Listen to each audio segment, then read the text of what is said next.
On this episode of the John 1911 podcast, Cincinnati is screwed. M18 death, more to the story. Is PPU ammo going away? And John Shrek McFee is on TMZ. Okay, welcome back everybody. This is episode 378 of the John 1911 podcast. Today is Monday, August the 4th at 1:12 p.m. Eastern Standard Time. And I am actually sitting in my truck recording this. Because I'm a little out of pocket. I was going to record it last night, but we had some technical issues that I couldn't overcome without staying up all night. So that's just kind of how it's been going around here at John 1911 lately, but we're almost done with the construction. So here we are. A couple things. So I guess, in an effort to get the podcast out more frequently, I'm going to, go through some of the updates and things that are going on around the range. Construction's almost done. I've down to the last the last 40 tons of gravel that we've had dropped. I'm kind of a husbanding it.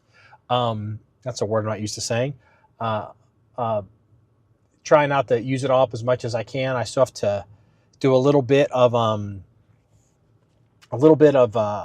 gravel touch up on the new road to the pit and the rifle range. But that I'll have that done this week.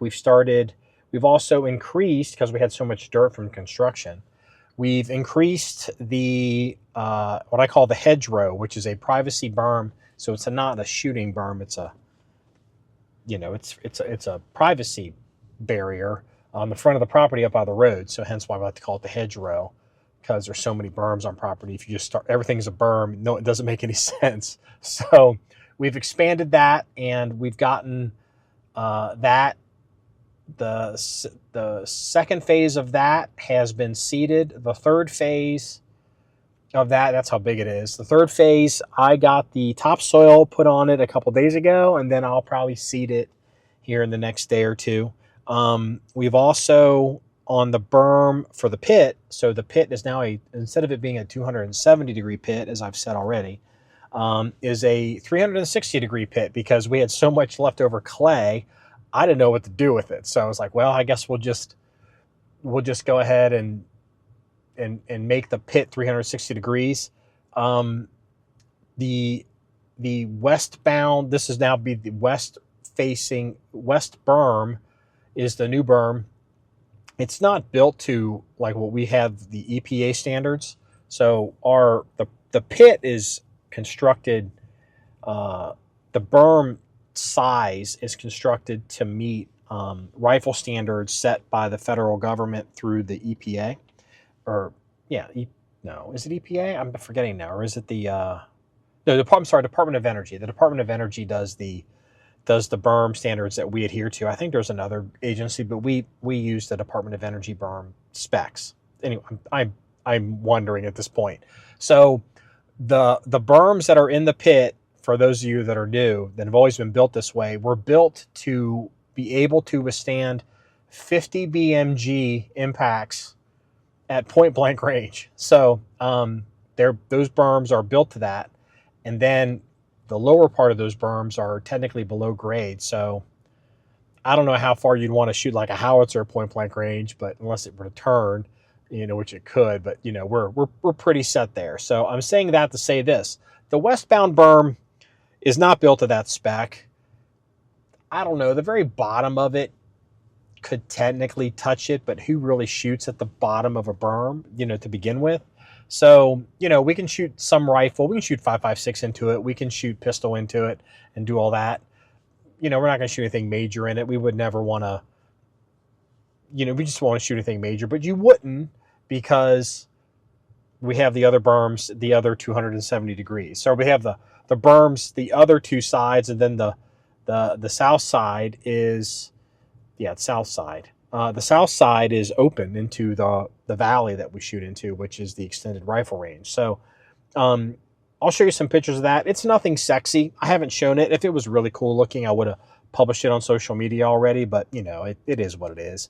But we're about finished with that, so that's a good thing. Next in what's going on is we're trying to reconstitute the shipping department. So we've had some blips because we have to we use special printers to print postage because we're a commercial shipper. And we do have some people that are waiting for us to ship a few things, and I appreciate your patience. Thank you very much. I was hoping to get all that done this past week, but here we are Monday, August 4th, and it is not done. We discovered, to my horror, at the end of day on Thursday that there's some software updates and things for the shipping software for these printers, because the way we hook them up, that doesn't work because we haven't been running them. So we missed these updates, and someone's got to come out, and it's whatever. So I had to call today to get someone to come Wednesday to do this. So, yeah. So if you're listening to this and you're waiting for me to ship you something, and there's a few of you, not that many, thank you for your patience. It's coming. We haven't forgotten about you. Some of you are seeing some activities from the system as we're moving your orders around in the system. And, that's where we're at with that. As ashamed as I am to say that, but here we are with that. Okay, sorry, a little technical difficulty there. Had to touch the recorder there for a minute, so you may have seen a 1 second delay, longer than I would have liked. So this is an example. What I'm about to bring up is an example of, it's a little frustration because stuff that happens that's topical or that we definitely have an opinion on that comes up, and then, we're so busy with all this construction, 2 years of this now, that I'm having a hard time even getting topical podcasts out. So, but in case some of you have forgotten, which I'm sure most of you, because we really don't broadcast it, those of you who have seen the fight or the beatdown of the people in downtown Cincinnati, that was on 4th Street. That was on the west side of 4th Street in Cincinnati. And the reason we know where that is because we're in Cincinnati.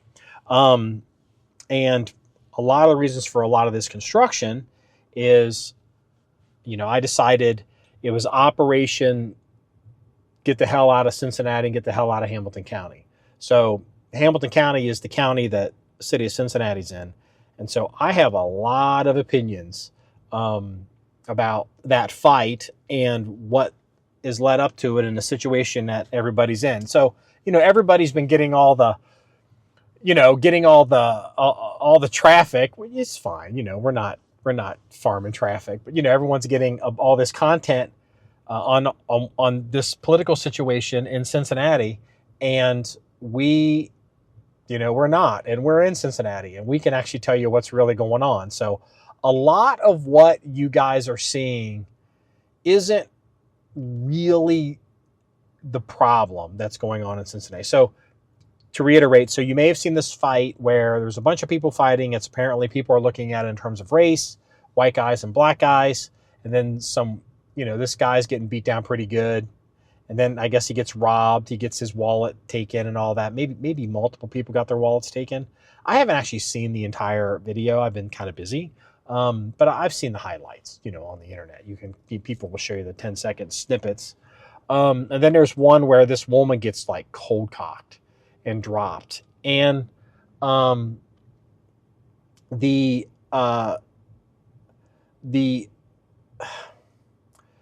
so then, that video got a lot of traction, and then you're getting people who are, now you've all seen our police chief in Cincinnati, TG, Teresa TG, I believe is how you pronounce her last name. And then we've got the mayor, Aftab Puraball, I believe it's how you say his name. And then there's this one woman who's on city council who I guess got international news because she, a black woman. I mean, it's not that it matters to me, but I guess it's germane to the story. She's come out and said that those white people were asking for the beatdown. And, we'll see. I've heard rumors that it may have started off as maybe a weed deal gone bad. And then you're seeing all the drama. And so let's just back up here. So this fight is directly related to the construction at John 1911 and all the stuff's been going on, because what has happened in Cincinnati, and we've seen this, and this is why we've decided to evacuate, is Cincinnati has turned into a one-party city. And that is then migrated functionally to turning it into a one-party county. And so Cincinnati was typically a conservative. Hamilton County was conservative, Republican, Democrats, but you'd have a two-party system, so they would have to compete against each other. And if somebody did something that was wrong, even if it was Republicans, or they did something that was stupid, the Democrats could pounce, and vice versa. Well, what's happened is, demographically and economically and politically, the situation in Cincinnati has changed, and the situation in Hamilton County has changed. And you're starting to see a mixture of even like locally, you would see where the politics of Cincinnati may affect some of the stuff in Hamilton County, but they were generally two separate political pools, if best way to put it, ponds. Well, they've overflowed, and it's kind of the same thing. And I'm telling you, I have to tell you this. So the woman who's on city council, who made the comment that those people asked for their beatdown, she at one point, and she had to be appointed because there was a vacancy that opened up. I don't want to get into the specifics of why, but she's replacing a Democrat anyway. She became a Hamilton County commissioner. And so what's a Hamilton County commissioner? A Hamilton County commissioner in Ohio, there's 88 counties, and we have the county, Hamilton County. And we have a 3-commissioner system, and the commissioners run the county. They're the ones that are responsible for, county maintenance, road. The sheriff is directly elected, but, the sheriff obviously has to, talk to the commissioners, and, even the coroner. And so there's a lot of power in these commissioners. Well, the commissioners have all become Democrats. And now what's happened over the past number of years is you're getting members of city council who are now, I think there might be one Republican, but she may not be the kind of Republican that the listener of this podcast would think is a Republican. Members of city council, they start on city council, and then they use that as a launching board to go on and do other things. They run for Congress, they run for county commissioner, maybe they run for, the prosecutor's office, or, become county prosecutor, or they go upstate and try to do some stuff, get appointed to some things, or maybe even try to become a judge. And the commissioners who run the county are now just the city of Cincinnati people. And so now that I've kind of explained that to you, let's go back to that police chief, Teresa TG, who got on TV and was bitching and moaning about, she was upset because nobody called 911, and she was upset because of social media coverage of this fight. And then she came out and she said that that the fight that happened downtown, the assault, or the whatever you want to call it, the rioting or whatever it was, had nothing to do with the music festival that was happening downtown, the other things that happened downtown. And that's a straight up lie. There was a lot of stuff happening downtown that weekend, and people were coming into town, and where this fight happened is considered like a nice business district area. It's very close to the sports stadiums. And so the woman who's police chief, and you can see how she behaves and how she acts and how she talks and how she thinks. I mean, there's a few things that I've commended her on. Since she's a career Cincinnati police officer, she didn't decide to put on 4 stars of a general, to become police chief. Typically, the Cincinnati police chief is full bird colonel. And, she went back to that because we had 2 previous police chiefs, because, again, the Democrats on city council had decided that they didn't want to just hire police chiefs previously from the Cincinnati Police Department. They wanted to do national searches, and, because we want to get the best qualified person we can. And that went over great. The first one they hired was a guy most of you have heard of. He got to be pretty popular. Dave, I think it was Chief Craig, and he ended up being the police chief up in Detroit because he really just wanted to go to Detroit. He took the job in Cincinnati so he could possibly get the job in Detroit, and he's conservative, and and he's a black guy, and everyone was kind of liking him, but he didn't stay in Cincinnati long. And so then they did another national search, and they hired this guy out of Columbus, and this guy put on the 4 stars so he can be the whatever. And they, without getting into all the specifics, they had to pay that guy to fire him. He was basically incompetent and wasn't even showing up for work some days. And so this is the culture that you've got. The previous, then they hired internally, and there were some problems with that guy, and then they've hired this woman now who's at least internally, and so, but there's obviously problems with her, and her instincts are not the best for police work. Her demeanor, her approach, she's a paper pusher, she's a bureaucrat. Here's a perfect example, and this hasn't been covered in the media, but we saw this here locally, and this is something that came up the assault happened, I don't know if it was Friday night or Saturday night, whatever it was. And so she was testifying before city council, I think on Monday or Tuesday of that week, and they're asking the police chief, what's going on, or what could we do? What are the biggest impediments to your job?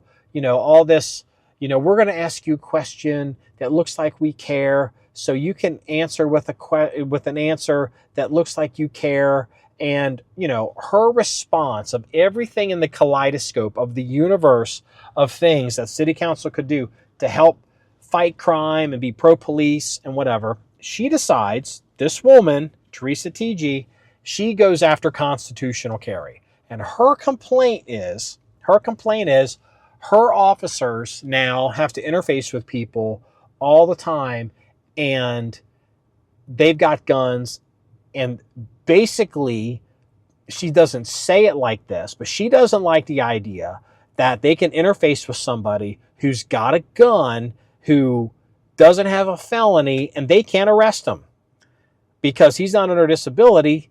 And so having a gun or not having a permit is no longer an arrestable offense. And that's what she wants to focus on, is gun control.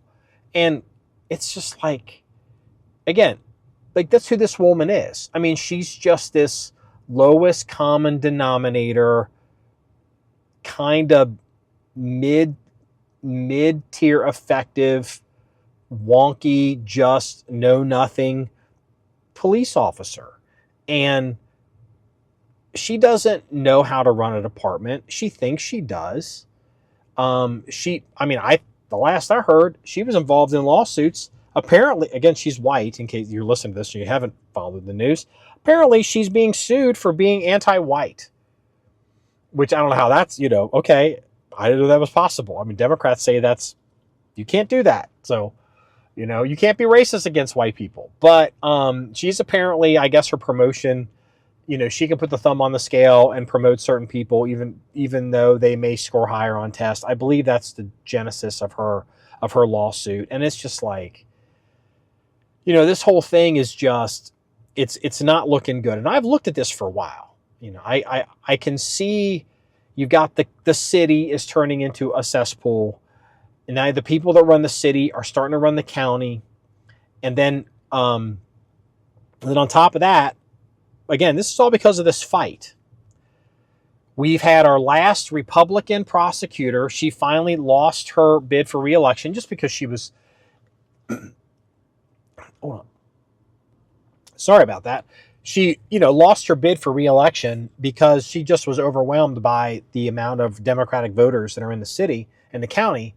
And so they have this woman who's basically a lifelong progressive liberal prosecutor. And that was the kind of the saving grace you had, is at least the prosecutors in Hamilton County were always very aggressive, very pro-law enforcement. And the prosecutor is now gone. They were involved in, they don't want to do all these diversion programs. They're involved with the judges. They're not putting juveniles in jail. They supposedly have this, curfew now that they're going to pick people up, and then, the cops arrest these kids. They take them to a curfew location. Either the kids won't tell the cops who their parents are, or the parents don't show up. The cops can't leave them unsupervised. And so Cincinnati, who's gone through a lot of that defund the police stuff is already short on officers. It should be 1,100 man department. I think last I checked, they're in the 900s. Maybe they broke 1,000. So even more valuable officers are off the street, and that's one of the most common things you're seeing. Is you're seeing no police officers, even in large events, and you're seeing an uptick in crime. You're seeing the same people getting booked and arrested, juveniles. The juvenile court system is just kicking them right out. We had one, that was about 18 months ago. This kid, I don't know, he had done something with a gun and was involved in some serious violent crime. And the cops ended up, I think it was a car chase and a shooting, and arrested him again. And the cops are like, how is this kid even out? Because the juvenile court system basically let him out on his, quote, to his parents' supervision while he's waiting trial. And he's out banging and, ganging and banging again. And you even have seen a reference to this problem when this fight happened. If it was, I don't know if it was put out publicly or nationally, but you've got the local FOP union member or chief, who is, I think, a Cincinnati police officer right now, who has come out and made a reference to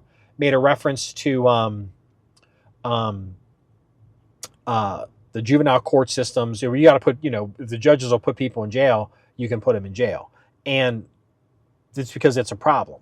So now and this has been happening for a while, this growing problem. Oh, by the way, we have the county sheriff now who's been elected. The county sheriff in Hamilton County was typically a pretty pro law enforcement, pretty aggressive by the book person, even if it was a Democrat. And now we have this lesbian woman who is famous. She's famous for three things. She's famous for getting involved in a domestic fight across the river in Kentucky that should probably put her under some kind of disability if you were to look into it. But they keep hiding it because it was in a different state and in different jurisdiction, and they're doing the old police courtesy thing. So she was involved in that. She can't run the jail, and then they have all these problems at the jail. The county jail is kind of a big deal. It's the only jail we've got. And the other one was she left a gun in her car unsecured outside of her house in this kind of she lives in one of these neighborhoods. I don't want to say where she lives in case, I don't want to be accused of whatever. I mean, it's public knowledge, but I'm not going to say. But it's a neighborhood that's kind of uppish scale. It's in the city. And so, people move there that think they're fancy, but they're kind of near stuff that isn't fancy, but they're trying to gentrify it kind of thing. And so she, got her gun stolen. And it's like, this is who this woman is. And she's out here and she's also complaining about constitutional carry and CCW. And it's like, that's all these people care about. The mayor of Cincinnati came out against constitutional carry. For some reason, guns on the street had something to do with this fight that happened in Cincinnati. And it's like they're coming out against constitutional carry. So you got these politicians who, you can tell I'm real hot about this. You got these politicians who are against civilians, the population, the citizenry, of being able to defend themselves, who are not doing everything they can to police the areas that they're responsible for, while watching their citizens get their asses beat who can't defend themselves. And so guess what the logical result of all this is going to be? And this is part of the reason, again, this is all about us. This is all about John 19:11, is people are leaving the city. And not only that, people are leaving the county because there's stories locally about businesses who were like, they've come downtown. They thought it was cool. They've been there for 10 years. And the violence things are bad are happening. Like, people, their employees are being assaulted. People are waving guns at each other outside their offices. There's people defecating in the streets. And what's happening is Cincinnati is going to collapse, proverbially. and it's going to run out of money. And then what happens when these cities run out of money? They get this idea, and it's always portrayed as the greatest thing. They'll merge the city with the county. I'm telling this, nobody has proposed this. Nobody's talking about it, but you can see the writing on the wall. And even if you're not in the city and you live in Hamilton County, and you're still subjected to the whims of the county judges that now suck, the county prosecutor who now sucks, they want to pretend like they don't suck because there's video of how bad they are at their jobs. But they all suck. You're still living, subject to the whims of these people and their little experiments. And all of a sudden, you're going to wake up one day and discover, holy shit, I now live in the city. The same city that, actively wants to ban guns and ban constitutional carry and have all these crappy policies and put all these crappy tax laws and zoning laws and all this stuff. And it's Cincinnati, I hate to say it, is going to turn into Portland, or it's going to turn into Chicago, and everybody can see it. And maybe people like me talking about it will make a difference. Maybe you can put off the inevitable for, I don't know, maybe 10 years. But, I'm already 53. I mean, I don't want to be 63 or 73 and all of a sudden having to scramble to deal with these ramifications. So the smart money's getting out. The counties outside of Hamilton County, there's like a ring forming around Cincinnati, which is not uncommon. You see this, but a lot of the money's moving out. A lot of the businesses, a lot of the affluence, the middle class, upper middle class people, they're moving out. And you're seeing the counties around Cincinnati with Republican prosecutors, Republican sheriffs, even if they're Democrat, pro-law enforcement, don't put up with this nonsense. Don't come into our counties starting nothing. Don't come into our counties stealing and robbing and doing all this crap. And that's just the makeup of of where it's going to go. There's only X amount of money. There's only X amount of resources in a city. There's only X amount of resources in a region. And people are talking with their feet. And they've been talking for a while with their feet. This isn't something that's just happened over the past, say, 3 to 5 years, or since you guys have been exposed to John 19:11. This has been a trend that's been coming for probably 25 years. And bankruptcy is kind of like, what was it best? Like Mark Twain kind of described it like this. Bankruptcy seems imperceptibly slow, almost like there's no difference until all of a sudden it all collapses. And we're definitely to the point now that you're starting to see things move in the city. So it's not going to get better in Cincinnati. It's going to get worse. I get calls from Cincinnati police officers probably once a month, with their stories that I'm not going to share. Their stories that they get from the prosecutor's office and the stories that they share from being down in the court system and some of the restrictions that they get. And a lot of them, not all of them, it's not as bad as it's reported as other places, but there's a lot of cops who are just like, they're just going to retire and they're going to move out of the county. They're going to get out.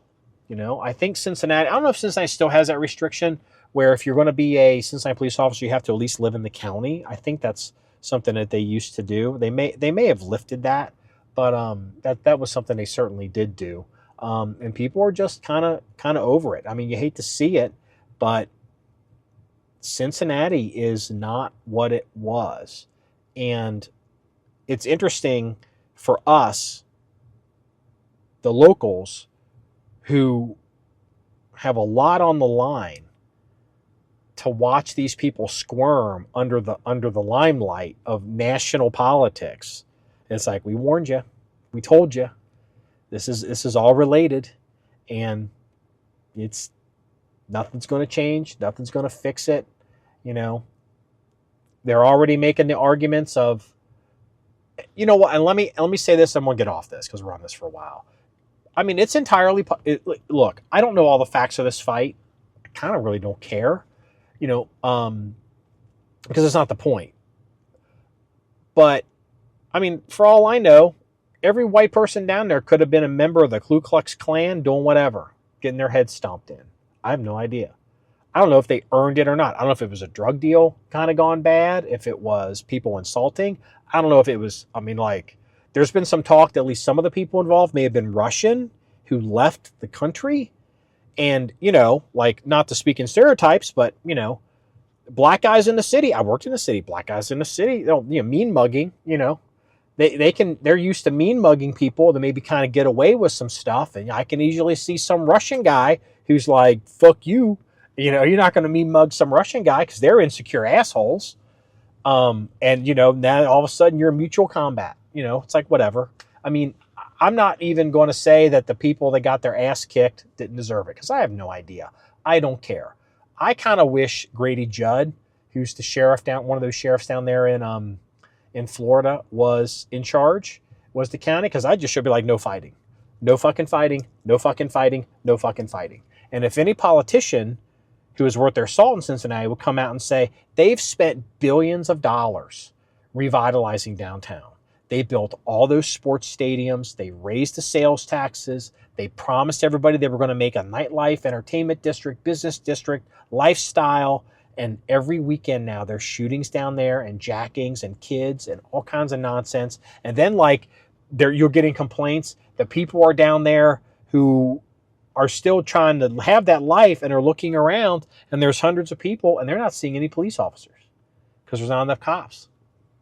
It's a mess. It is a first-class mess in Cincinnati. And there's a reason why John 1911 has been going through all this now for like 2 years, because we out, baby. Glad I got that off my chest. Now let's talk about Sydney Sweeney and her jeans ad. And I don't care. I mean, you know, whatever. I mean, if the left is gonna, if the left is going to die on the hill of Sydney Sweeney is somehow now a Nazi, which she's not. I mean, they're not going to win anything in the midterms. I mean, typically when when a president sweeps into office, the first round of midterms for, you know, in their term is a bloodbath, and the out party, the minority party, comes back into power in the House. And, you know, I mean, this is Donald Trump's second term. Not really his first term, but his first term after being out. So I don't know how history's going to look at this, how they're going to be able to you know, lay the, you know, the over under the bets on what's typical in the analysis of it. But I mean, I think politically, I think the Sydney Sweeney thing is it's going to be the canary in the coal mine for the Democrats. Because now that everybody's, you know, showing, you know, Beyonce and all these other people, it's like, that's all they got, right? You know, there's tariffs and trade and wars and negotiations and all this stuff. And they're talking about some girl who's wearing her little jeans. She's 20-some-year-old actress. It's probably as liberal as the day is long. And now she's got to wake up and be like, now she's a Nazi. It's like, I mean, okay. It'll be interesting to see if she'll be able to work ever again. You know, because I mean, not that, you know, they're claiming, someone claimed that I guess she's a registered Republican as of 2024, and it's like, whatever. I mean, maybe, but you know, like, everyone likes George Clooney. You know, I mean, like, he's a Democrat. He basically pushed Joe Biden out of the race. Everyone likes George Clooney movies. I mean, Republicans go watch his movies. The movie houses will make his movies. He can have any movie made he wants. If I wanted to make a movie and I said I got George Clooney to back it, that movie would get made. Everyone knows he's a Democrat. It's not a problem. It's going to be real interesting to see what happens to Sydney Sweeney if all of a sudden they're going to wreck this little girl's career.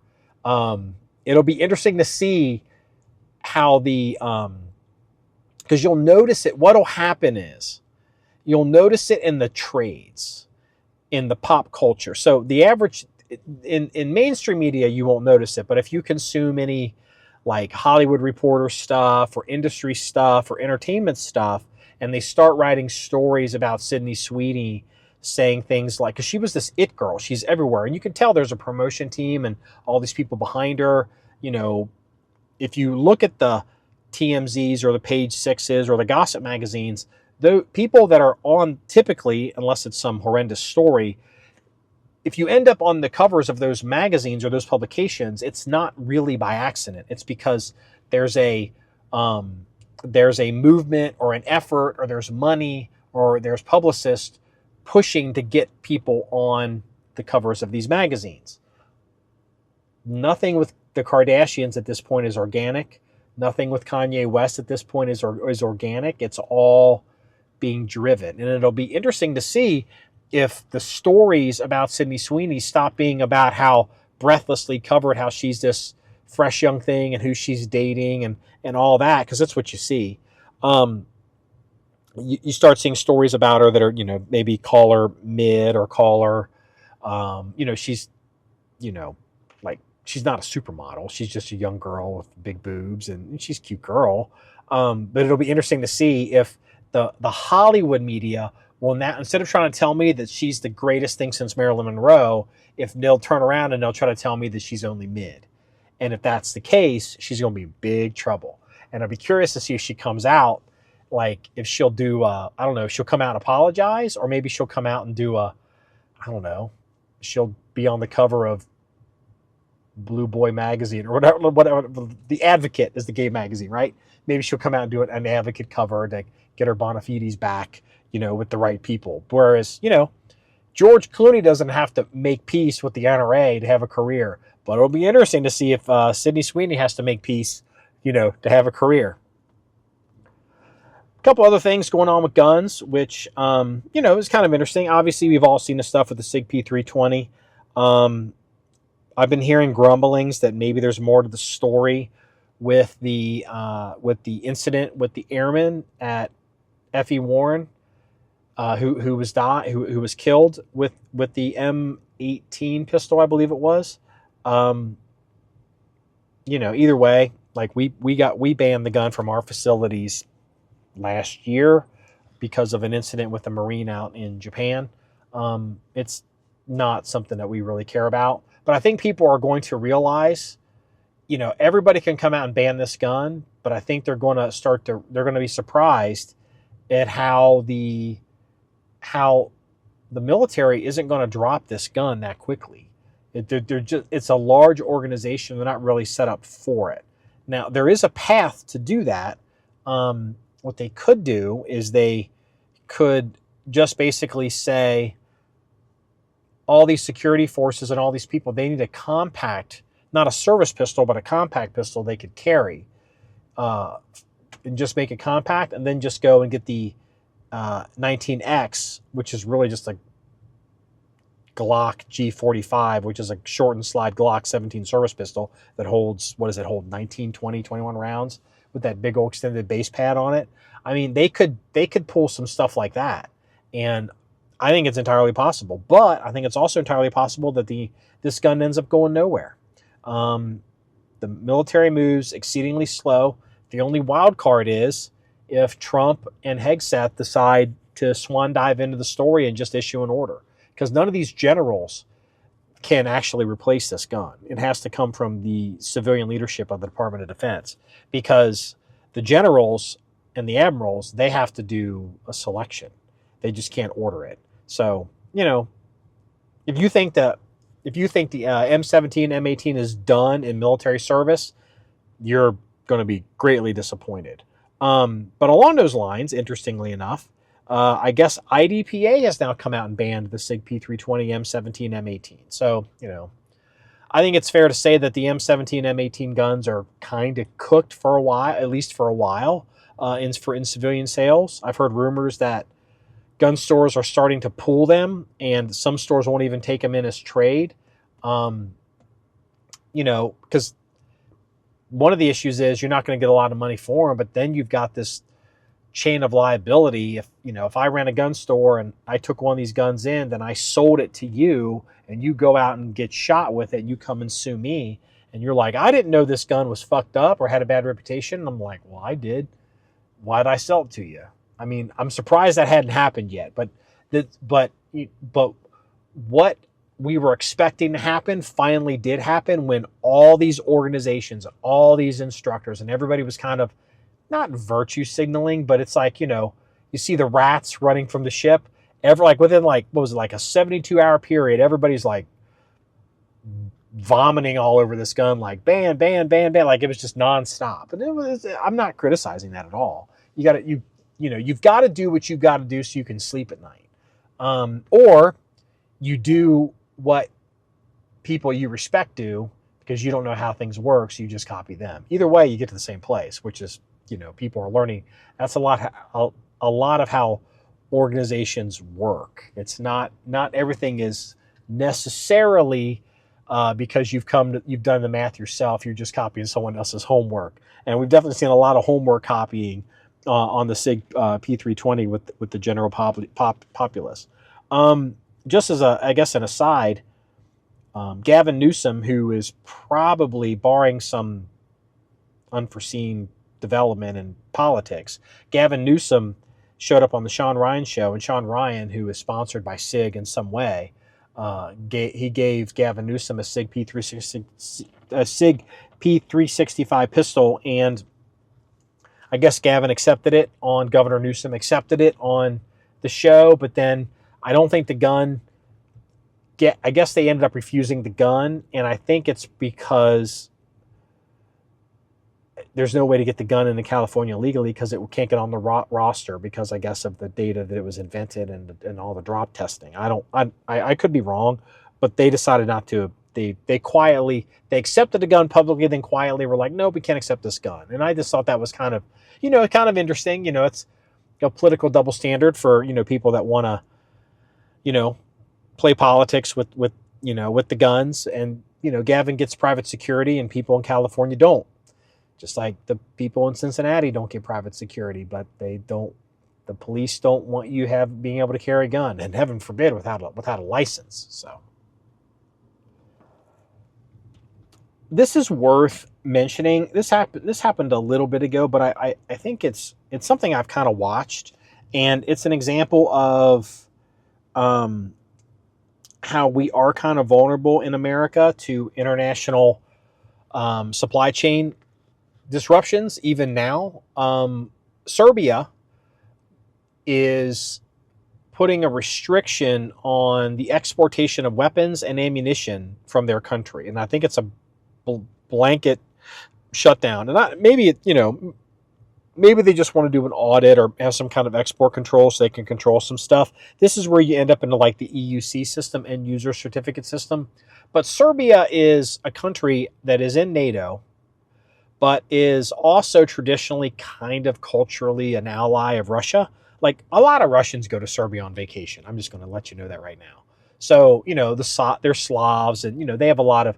The Serbs have a connection to Russia the way America traditionally has a connection to England and the United Kingdom. So, that's the setup. Well, apparently, a bunch of PPU, a bunch of guns from Serbia and possibly ammo was ending up in Ukraine, and the Russians detected it. And the Russians, since they still obviously have relationships with Serbia, reached out to them and said, hey, our people are getting killed with your shit. What's going on here? And the Serbs are like, oh, can't have that. So they shut it all down. Well, what does this have to do with the price of tea of China or John 1911 in Ohio? PPU ammunition is a Serbian company. And, I've shot PPU 9mm. I've shot PPU NATO ammo. Like, it's fine. It is what it is. But the main thing that I use PPU for, and I think most of you do as well, is all of that odd mil SERP ammo. Like, weird Mauser ammo and new manufacturer 7.5 French and new manufacturer 7.5 Swiss and 6.5 Swede. And I'll bet 40% of the ammo shelves where we store ammo are blue PPU boxes. And, we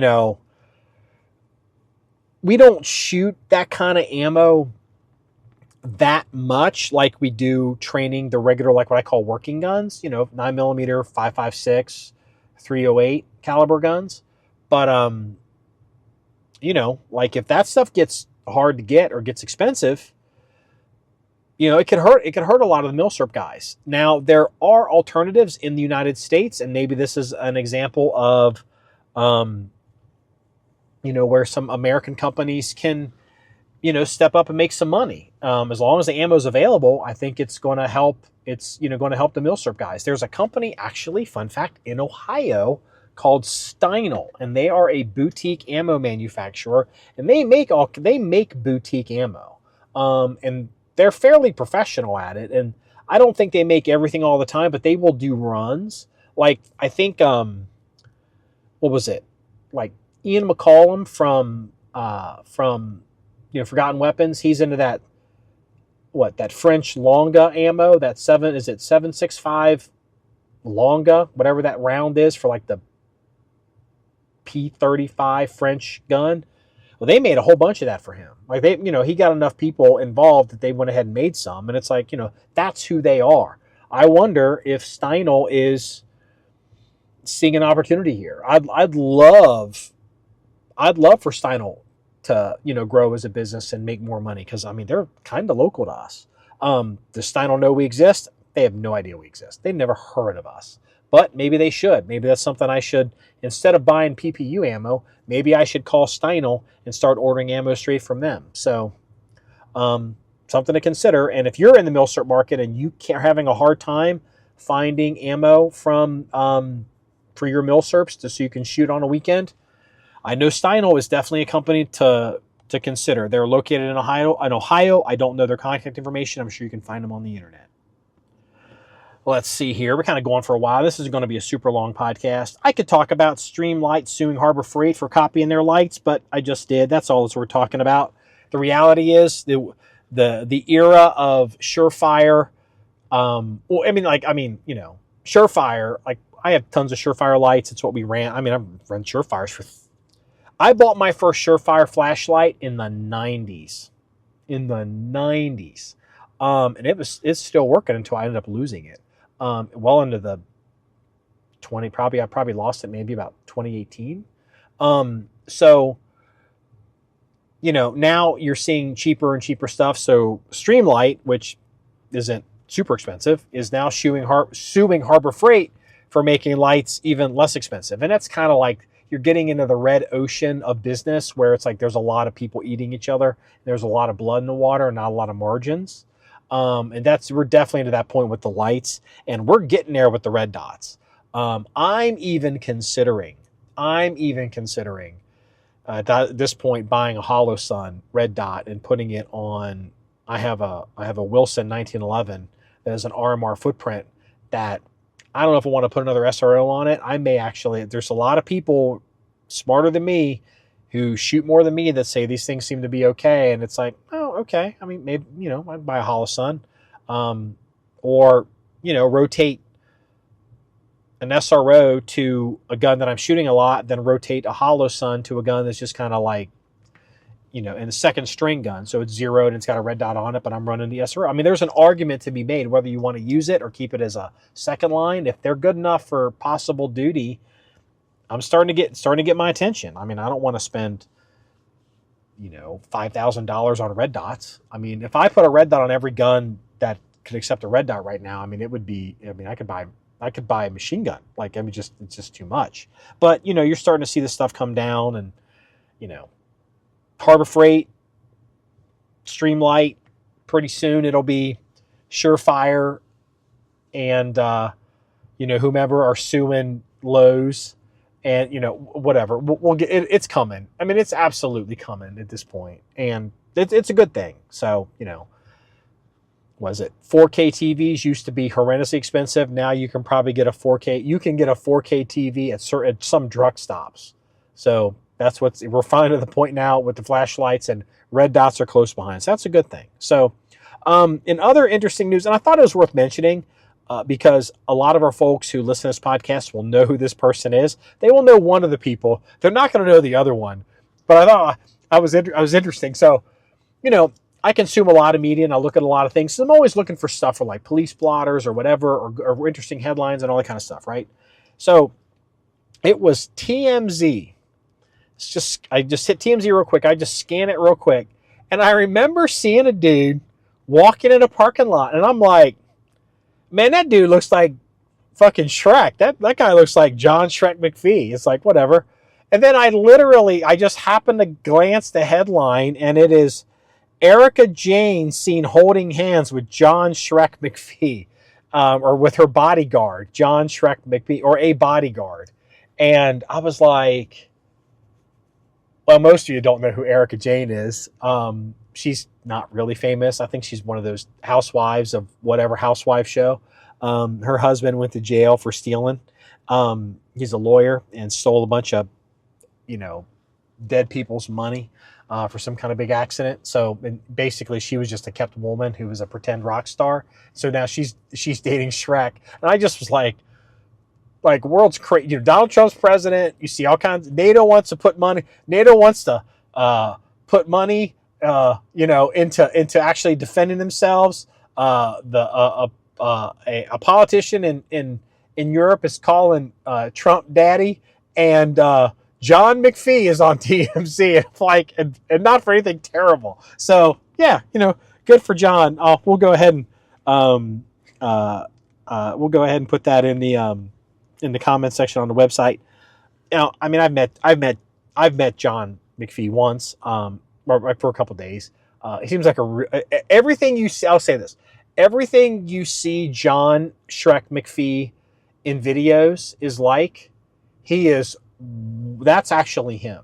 He's not like a situation where, like, for example, like right now, like I'm talking on a podcast. I don't talk like this all the time. Like, I don't wake up in the morning and go, hey, everybody, let's have some coffee. I have to kind of talk a little up so I don't sound like real low like this on a podcast, right? Like I gotta kind of talk up a little bit, right?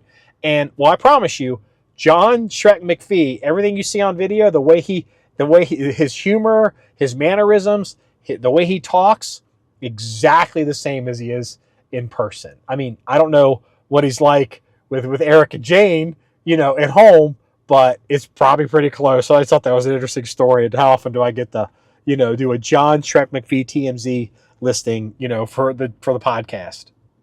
Okay, let's get into some of the world stuff, and then we'll get into the police blotter. I don't have a best headline. You know what? John Shrek McFee is going to end up being the best headline for this episode. Yeah. Couple things I thought was interesting. First one, kind of more pertinent to the listener. There is a sports memorabilia dealer who committed suicide, and I'm not into sports memorabilia. I mean, oddly enough, I have a family member that was from a long time ago, who was a very big person in the sports world, who would be interested in this story. But this sports memorabilia dealer killed himself because apparently he's getting wrapped up in some big giant hoo-ha with faking, like, I don't know what, Honus Wagner cards and Mickey Mantle cards. I mean, I don't know what he's actually jammed up on, but it's kind of stuff it is. It's fake stuff. The only sports memorabilia I have ever bought in my life was a Pete Rose, I'm sorry I bet on baseball.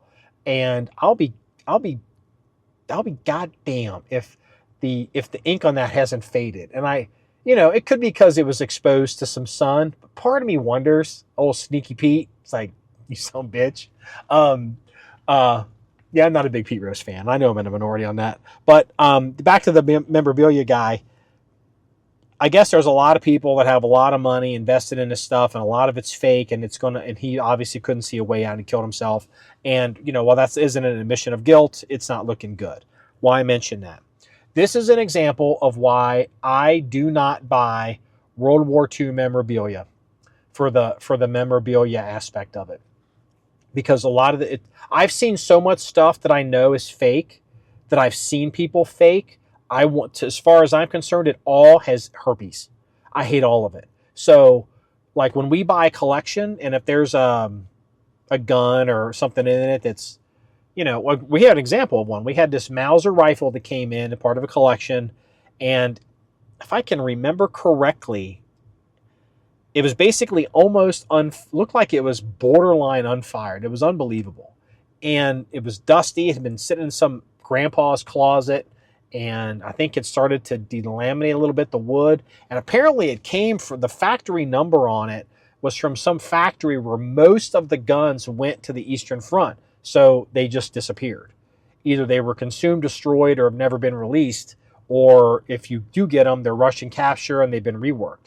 It's hard to get one of these guns from a, that's basically in like new condition. And, it was detected in this buy, and it was a cool gun to have, but it's like, we're never going to shoot it. We didn't want to it was so pristine, we didn't want to work the bolt on it because it would scratch it. It was that good. And it's like, sell it immediately, because we run a shooting collection, a shooting reference collection, not a shooting collection, not a mint collection or a, whatever collection. Like, it doesn't have to be cherry. So we can get the money out of it and buy more stuff. And, people that are buying stuff, like, you see these, these World War II sniper rifles, and they're paying prices because they're real snipers. I'm like, hell no. I mean, I don't want to play the game. I don't want to go to the OVMS show. I don't want to go to Classic, or what's the guy's name? Is it not Classic Firearms, but the guy who, the people that specialize in collectible guns. I don't want to have to play that game and learn all this stuff. And if you're wrong, you're out thousands of dollars, or if you pass it on to somebody, you're ripping them off for thousands of dollars, and you're exposed to possibly, being sued later because it's a hot potato situation. And, so the sports memorabilia thing, it's like a little kid going and signing an autograph, or you got grandpa's gun. A little kid gets a signature from Mickey Mantle. I have a baseball from my relative.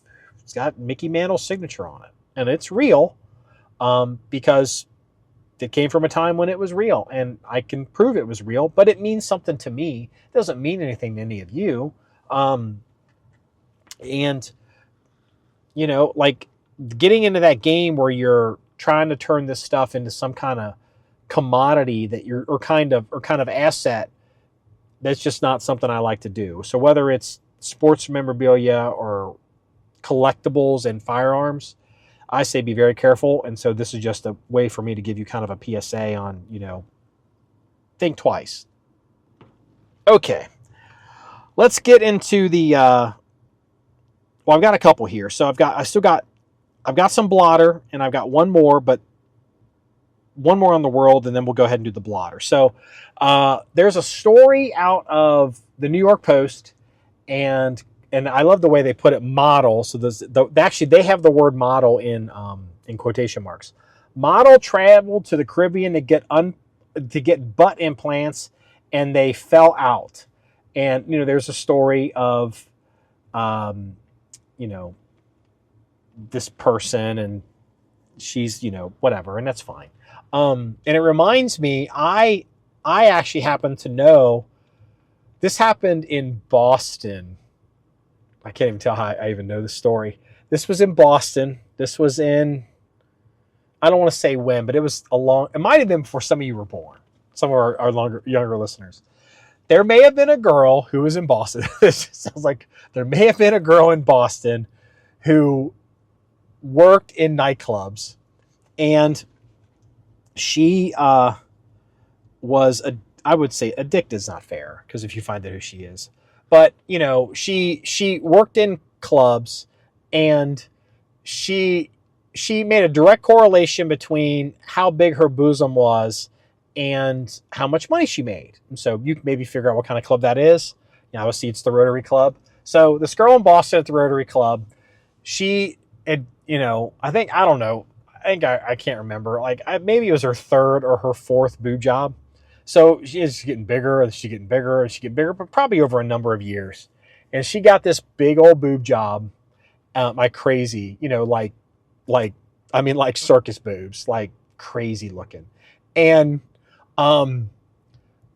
back then, I don't know how all this works now, but they would do, like, they could do under the muscle or over the muscle or scar. They'd have a scar or incision, and like there'd be, back then. I think the techniques are a lot better today, and basically they told her, like, you've gotta chill out, you can't exercise, you can't do whatever, you can't do this, you can't do that. And she's hungry for money. You gotta respect it. I mean, she's not sitting on her ass. And so she decided the Rotary Club needed her. So I don't know how long it was that she waited, but apparently wasn't long enough. And it was shortly thereafter she got her boob job, went back to the Rotary Club, and goes up, on like stage 3. And one of these implants, it didn't just drop, it literally fell out through the incision onto the floor of the Rotary Club.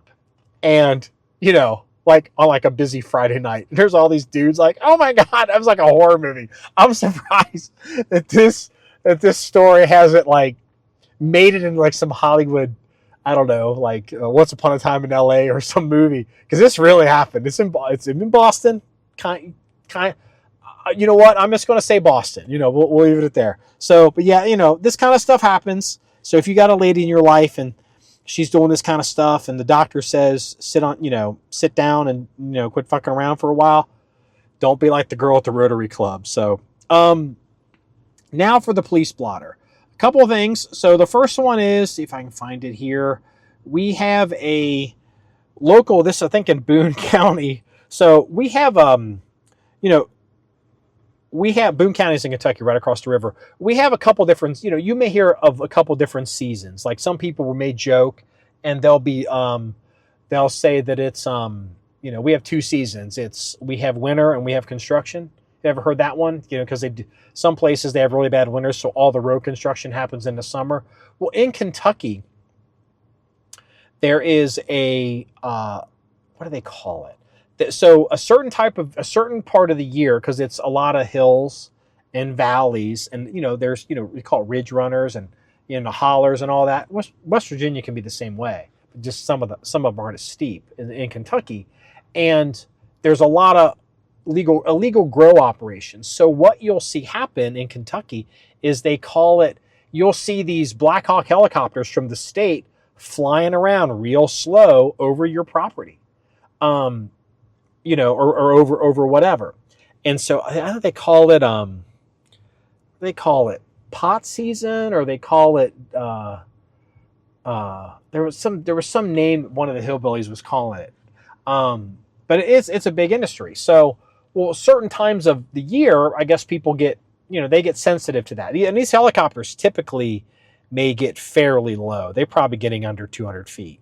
If they want to really get low and look at something and be like, oh, there's freaking pot there. So they send the team to come down, like a SWAT team, and they come and they take it out and do all that. There's a guy crop dusting, supposedly, and he's running with his little crop dusters, and somebody shot his airplane while he's crop dusting. And we have the story, and I can't help but wonder, was the guy really crop dusting, or was it an undercover, grow detection operation? And then the hillbillies were like, no, whatever they call it, it's the revenue guys, or they're going to call them like, oh, it's the pot officers. I don't believe that. There's no fields around here. We did a bullshit crop duster. Like maybe it, I initially would have thought, before COVID, I would have thought, somebody shot some crop duster. Like that's kind of stupid. Now after COVID, since you have to question everything, I kind of help but wonder, I don't know, is there some state trooper flying around in a crop duster, undercover crop duster, trying to look for weed, and some hillbilly called him out on it and got him. So the next one is out of Ohio. Here we go. Let's see. We'll do this is in, I think it was in Toledo. So the story is out of Toledo. Woman attacks officer in Ohio Walmart after leaving animals in hot car, police say. So Toledo, Ohio, woman is charged after police in Ohio said she attacked officer at Walmart when faced with questions about leaving malnourished animals in her hot car. And so it was a call about there was animals, with the windows up or whatever in a car. It's been really hot here in the Midwest, in Ohio for sure. And it's a righteous call. It's either break out the window or call the cops. And these are not that uncommon calls for service this time of year because, we have tragedies. We have babies and stuff. It happens in probably every major city. So that's not the thing. So turns into a fight. This woman attacked officers. Did she bite? Officer ran a dog, panting, barking, growling. No, there were kittens and dogs in the car. And when the officer was outside with Ward's vehicle, rushed, grabbed her by the forearm, placed her on the ground, and put her in handcuffs. Because apparently the woman was attempting to bite the officer. Lucas County Jail on 7 counts of animal cruelty, 1 count of assault on a police officer, and 1 count of resisting arrest. The kittens were 6 weeks old, severely underweight, had urine, scalding on their paws, whatever. So what's the payoff on this story? The payoff on this story for the listener is you have to go to the comment section of John 1911 for this episode, and you have to click the link, and we'll have a photograph of this woman, and I want you to take a look at her. So, because it's a pretty interesting picture. It's an amazing world we live in. So the final story in the police blotter, and this is one of those, this is more kind of for me than for you. I've had to do an MRI, I think once in my life, an MRI. So, if you've never done an MRI, they have these things where these rules are like, you can't have metal, you can't do this, you can't do that, and all this other kind. You got to take off your watch, and they may ask you some things because they make it sound like it's really dangerous, and you just like, I don't know, like your phone would fly out of your hand, or and go flying across the room and hit somebody in the face, like it's magnetic and it's a strong magnet, and you don't want stuff flying; it could probably injure people. Well, that's me assuming I know how strong an MRI is. So here is a call for service that the police got in, let's see, where was this at? In Westbury, New York. Man dies after being pulled into MRI machine by metal necklace he was wearing. So apparently, let's see here. Upon arrival, officers were informed that a male 61 entered an unauthorized magnetic resonance imaging room. While the scan was in progress, the male victim was wearing a large metallic chain around his neck, causing him to be drawn into the machine, which resulted in a medical episode. So it literally pulled his ass in the machine, and he died. He succumbed to his injuries. I thought that was a pretty interesting story. Like, I don't know how, and I've always wondered, I don't know, like if you had metal in your body, like would it, I don't know, like some people who have like rods, I guess they use titanium, which probably isn't magnetic, but I mean, I don't know, if you had something that was slightly magnetic in your body, would the MRI pull it out of your body? Like, it's just, it's kind of like the things I kind of worry about when I'm by myself. It's what I worry about when I think about is I worry about, is the MRI machine going to pull me apart because I've got metal in my body. So, all right. Well, this wraps up episode 378 of the John 911 podcast. You want to see more stories or pictures, links, anything we discussed, please go to the website at john911.com. That's JOHN1911.com. Remember, it's all about shooting guns and having fun, everybody. Have a good day.